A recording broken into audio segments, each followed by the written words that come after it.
Assalamualaikum warahmatullahi wabarakatuh. Yang terhormat Ibu Meina Febriani SPD MPD selaku dosen mata kuliah apresiasi prosa serta teman-teman yang berbahagia. Pertama-tama marilah kita panjatkan puji dan syukur kehadirat Allah Subhanahu wa taala karena telah memberikan keselamatan dan kesehatan tentunya sehingga kita dapat berkumpul di ruang virtual ini.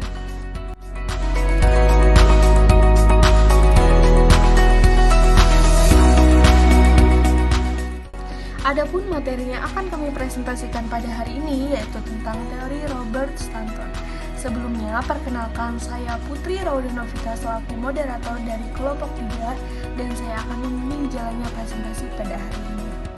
Izinkan saya untuk memperkenalkan anggota dari kelompok 3. Yang pertama ada Destiar Mutiara selaku pemateri, yang kedua ada Liza Asri selaku pemateri, yang ketiga ada Zahra Nurainisa selaku pemateri, yang keempat ada saya sendiri Putri Raudanovita selaku moderator, yang kelima ada Anis Marfuah selaku pemateri, yang keenam ada Ando Nowari selaku pemateri, yang ketujuh ada Leo Fernando selaku pemateri, dan yang terakhir ada Sabrina Maulida selaku pemateri.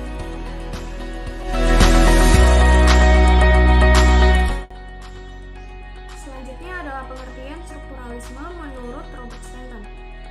Sang Hindu mengungkapkan bahwa teori struktural adalah suatu disiplin yang memandang karya sastra sebagai suatu struktur yang terdiri atas beberapa unsur yang saling berkaitan antara satu dengan yang lainnya.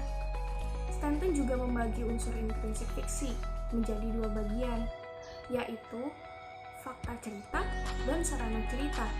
Ia membagi unsur fakta cerita menjadi 4 bagian, yakni alur, tokoh, latar, dan tema. Sedangkan sarana cerita terdiri dari judul, sudut pandang, gaya bahasa dan nada, simbolisme, dan ironi.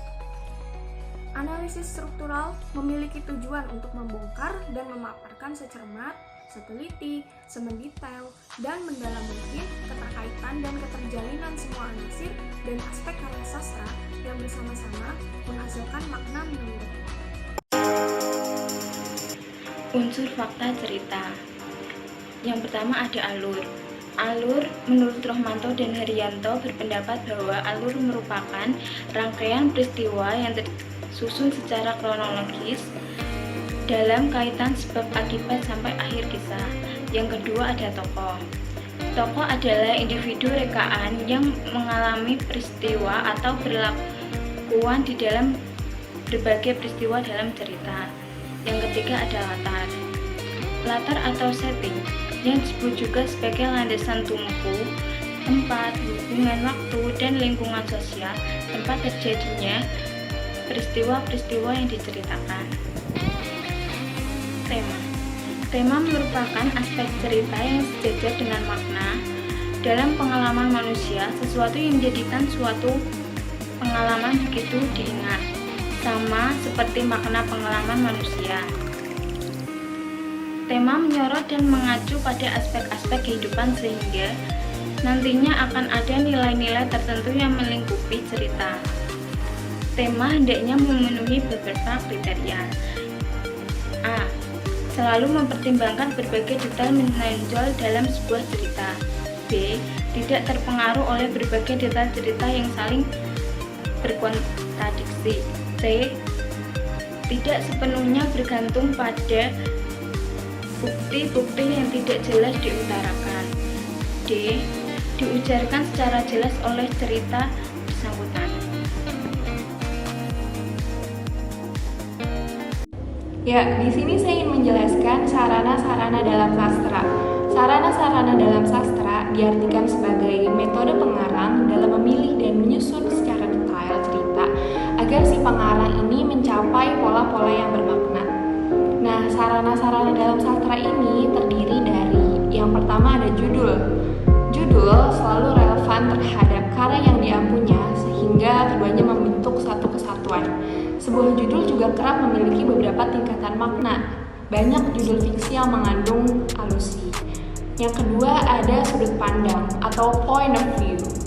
merupakan cara memandang yang digunakan pengarang sebagai sarana untuk menyajikan tokoh, tindakan, latar, dan berbagai peristiwa yang membentuk cerita. Sudut pandang ini terbagi menjadi dua. Ada sudut pandang orang pertama dan sudut pandang orang ketiga. Sudut pandang orang pertama, sang karakter utama bercerita tentang kata-katanya sendiri, bisa disebut juga sebagai aku atau saya. Nah, dalam sudut pandang orang ketiga, pencerita berada di luar cerita. Dalam sudut pandang orang ketiga, pencerita mengacu kepada tokoh-tokoh cerita dengan menggunakan kata ganti orang ketiga, yaitu ia, dia, atau bisa menyebutkan nama tokohnya. Nah, yang ketiga ada gaya dan tone atau nada.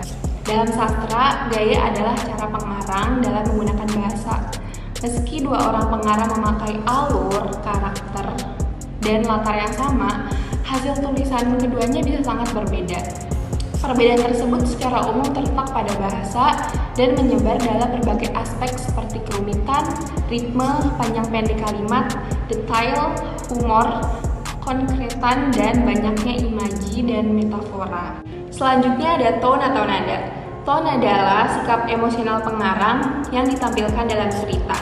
Tone bisa menampak dalam berbagai wujud, baik yang ringan, romantis, ironis, misterius, senyap, bagi mimpi, atau penuh perasaan. Nah, yang keempat ada simbolisme. Simbol berwujud detail-detail, konkret, dan faktual, dan memiliki kemampuan untuk memunculkan gagasan dan emosi dalam pikiran pembaca. Dalam fiksi, simbolisme dapat memunculkan 3 efek yang masing-masing tergantung pada bagaimana simbol bersangkutan digunakan. Nah, yang pertama ada simbol yang muncul pada sebuah kejadian penting dalam cerita, menunjukkan makna peristiwa tersebut. Yang kedua, satu simbol yang ditampilkan berulang-ulang, mengingatkan kita akan beberapa elemen konstan dalam cerita. Yang ketiga, yaitu sebuah simbol yang muncul pada konteks yang berbeda-beda akan membantu kita untuk menemukan makna. Nah, yang terakhir, kelima, ada ironi. Secara umum, ironi dimaksudkan sebagai cara untuk menunjukkan bahwa sesuatu berlawanan dengan apa yang telah diduga sebelumnya. Pada dunia fiksi, ada 2 ironi yang dikenal luas, yaitu ironi dramatis dan tone ironi. Ironi dramatis atau ironi alur dan situasinya biasanya muncul melalui kontras diametris antara penampilan dan realitas, antara maksud dan tujuan seorang karakter dengan hasilnya. Sedangkan tone ironis atau ironi verbal digunakan untuk menyebut cara berekspresi yang mengungkapkan makna dengan cara berkebalikan. Contoh analisis struktural Robert Stanton pada cerpen Mata yang Enak Dipandang karya Ahmad Tohari. Karya sastra akan berhasil jika individu tersebut dapat menguraikan dengan unik secara menyeluruh, dan prinsip-prinsip tersebut harus berada di awal. Adanya modifikasi dan kontradiksi pada sebuah cerita harus diwaspadai oleh pembaca. Mata yang Enak Dipandang karya Ahmad Tohari merupakan objek yang akan dianalisis, serta menggunakan analisis Robert Stanton yang akan membahas 3 bagian utama, yaitu fakta-fakta cerita dan sarana-sarana sastra. Fakta-fakta cerita pada cerpen Mata yang Enak Dipandang karya Ahmad Tohari. Yang pertama adalah alur. Umumnya, alur ialah sebuah rangkaian peristiwa pada cerita, dan terdapat 2 elemen yang dapat membangunnya, yaitu konflik dan klimaks. Pada cerpen Mata yang Enak Dipandang karya Ahmad Tohari berupa alur maju. Yang kedua adalah tokoh. Tokoh adalah individu rekaan yang mengalami peristiwa atau berlakuan di dalam berbagai peristiwa pada cerita. Dan pada cerpen ini terdapat 2 tokoh, yaitu Mitra dan Tarsa. Selanjutnya yaitu latar. Dalam cerpen ini terdiri dari berbagai latar, yaitu A. Latar tempat. Contoh, di bawah matahari pukul 1 siang, Mitra berdiri di seberang jalan stasiun. Contoh yang kedua, Tarsa yang sejak tadi asik bermain yoyo di bawah pohon. Contoh yang ketiga, tanpa tawar, Tarsha langsung membawa Mitra menyeberang dan berhenti di dekat tukang es limun. B. Latar waktu. Contoh, di bawah matahari satu siang, Mitra berdiri di seberang jalan stasiun. Contoh 2, tanpa berkedip, matahari terus berlingsut ke barat. Bayangkan kerai payung bergerak ke arah sebaliknya dan lama-lama wajah Mitra tertatap oleh matahari langsung. Yang ketiga, latar sosial. Latar sosial pada cerpen ini adalah tentang kehidupan orang yang perekonomiannya rendah atau masyarakat bawah. Mitra yang bernasib buta dan bekerja sebagai pengemis di kereta, ia melakukan pekerjaannya tidak sendiri, melainkan dituntun oleh Tarsha. Mereka yang selalu merasa hidupnya kekurangan, dan dalam keadaan itu pula Mitra dipaksa untuk menuruti keinginan Tarsha. Tak hanya itu, mereka juga sering mendapat cemoohan.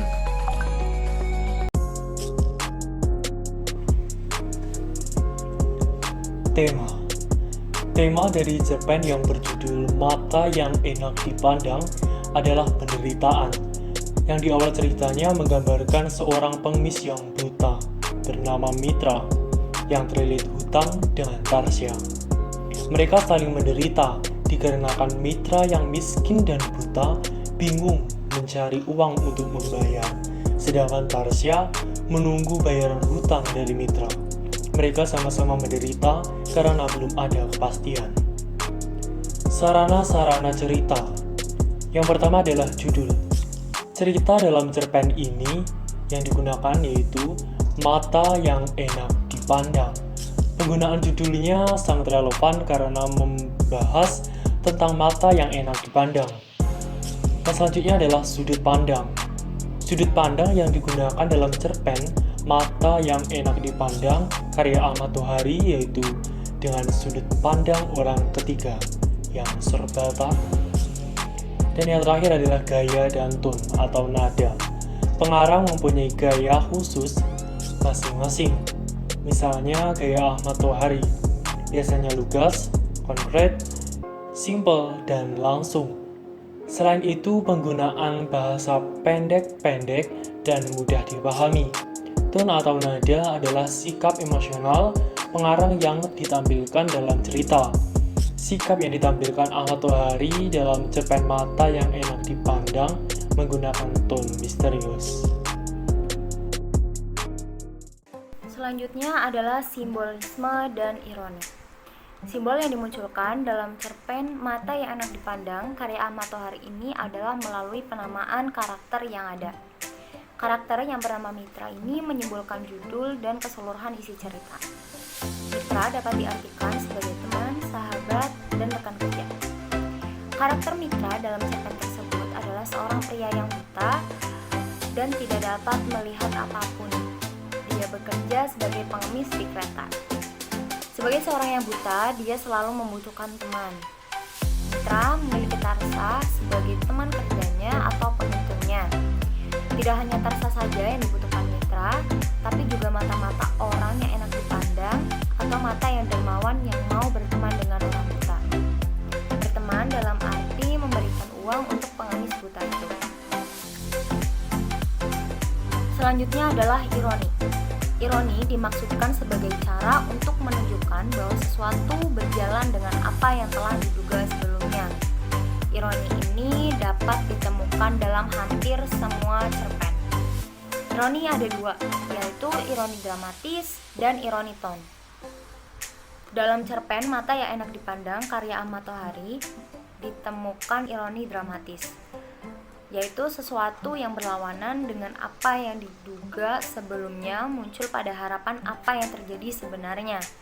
Setelah pembaca sampai pada perdebatan Mitra dan Tarsha yang kemudian Tarsha ini sepakat untuk hanya mengemis di kereta kelas 3. Harapan selanjutnya yang muncul adalah mereka berdua mengemis di kereta kelas 3 setelah kereta itu datang nanti. Namun harapan itu tidak terjadi. Yang terjadi adalah Mitra yang tidak terbangun dari tidurnya saat kereta kelas 3 itu datang. Mitra tidak mendengar panggilan Tarsa yang mengajaknya mengemis. Itulah hal yang diduga sebelumnya tidak sama dengan apa yang terjadi. Kira-kira seperti itu penjelasan tentang simbolisme dan juga ironi dalam cerpen Mata yang Enak Dipandang karya Ahmad Tohari.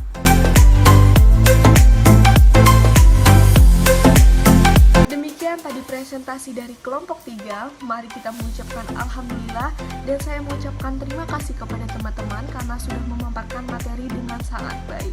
Saya selaku moderator dari kelompok 3 memohon maaf apabila terdapat kekurangan, kesalahan kata dari presentasi hari ini. Atas perhatiannya saya ucapkan terima kasih. Wassalamualaikum warahmatullahi wabarakatuh.